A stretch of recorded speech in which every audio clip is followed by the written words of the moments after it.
জীবনের সবচেয়ে কষ্টের মুহূর্তগুলোর একটি কি জানেন?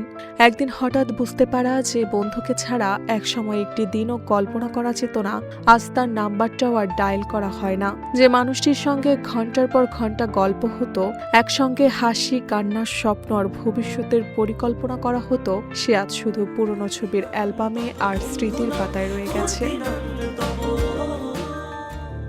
ছোটবেলার বন্ধুত্ব গড়ে ওঠে খুব সহজে।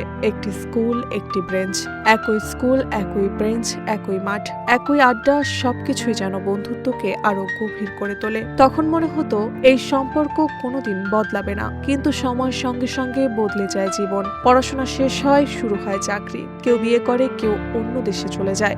সংসার, সন্তান, দায়িত্ব আর কর্মব্যস্ততার ভিড়ে একসময় যোগাযোগ কমতে কমতে প্রায় হারিয়ে যায়। অথচ এর পেছনে অনেক সময় কোনো ঝগড়া, অভিমান বা ভুল বোঝাবুঝি থাকে না। মানসিক স্বাস্থ্য বিশেষজ্ঞরা বলছেন, এটি জীবনের একেবারেই স্বাভাবিক বাস্তবতা। মানুষ বড় হওয়ার সঙ্গে সঙ্গে তার চিন্তা, মূল্যবোধ, স্বপ্ন এবং অগ্রাধিকার বদলে যায়। ফলে এক সময় যাদের সঙ্গে সবকিছু মিলত, সময়ের ব্যবধানে তাদের জীবন দুই ভিন্ন পথে এগিয়ে যায়। তাই সব দূরত্বের পেছনে দোষ খোঁজার দরকার নেই। তবে একটি সত্য অস্বীকার করার উপায় নেই, বন্ধুত্ব হারানোর কষ্ট গভীর।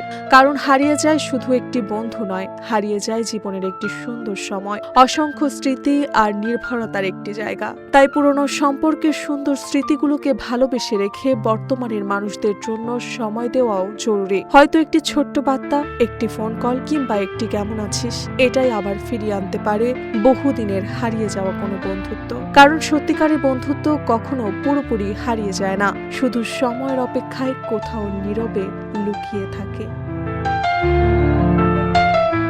মার্জিয়া মৌ, রূপালী বাংলাদেশ।